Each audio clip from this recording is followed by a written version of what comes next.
If you have an iPad, you can use this trick to mark up for your students. And I like it because, like I said, I'm a lefty. I have messy handwriting anyway. And if I can get away from drawing with a mouse or my touchscreen monitor with my finger, it looks a little less like a 7-year-old is writing on the screen and a little more like an adult. So I'm pretty comfortable using the iPad. We can actually use the included markup feature in Google Classroom. So I went ahead and joined Google Meet with my iPad. I clicked share screen, and so that turned off my microphone, that turned off my camera, and let all the students in Google Meet see my iPad screen. You are going to get a warning that says put your iPad into do not disturb mode so no notifications pop up that you might not want students to see. So there's your warning. Put your iPad in do not disturb mode when you're sharing your screen. From here, it's very important, take your iPad and turn it so it's in landscape mode, like this. So it's in landscape mode for this part to work. All right, presenting my screen. I hit my markup example. So this is the assignment.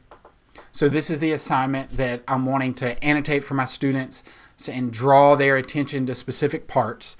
So I'm going to hit BCMS test student copy, and then I'm going to hit the pencil icon.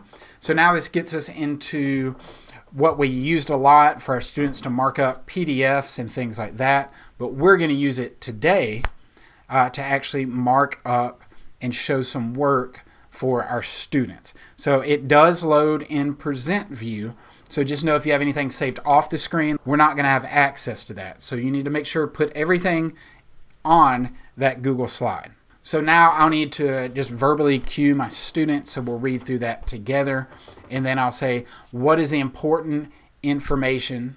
So now I'll ask question number 1, what will be the label for our final answer? And so we read that together, and now we know that that will be snacks. So I'm going to use the highlighter tool, and we know that fruit snacks will be the final label. What's the other important information included in here? Let's use a different color for that.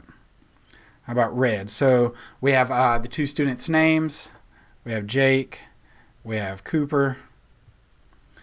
In there we need to know how many fruit snacks they brought and then how many Cooper ate. So from there, you'll be able to begin to solve that problem with your students. Like I said, make sure you leave room on there for them to write or for you to write on there, because when they use the markup tool like this, they're seeing a preview of presentation mode. Now, I will caution you one thing. So you noticed when I jumped in here, I actually opened a student's work. So this was BCMS test student. That's a test account that I use so I can help troubleshoot. So you would need to open like Jill Smith's. And so it's really important that when you finish this, you don't hit save and mark up theirs. You'll just hit the back arrow, discard all changes, and then that student can begin to work on there. So we're just using that as an example by tapping it and then using our markup tool. Remember, your iPad has to be in landscape mode. When we turn it to portrait mode, we don't see that student work preview listed on the side. So make sure, put your iPad in landscape mode to utilize this trick and discard changes. Don't save changes on top of a student's work.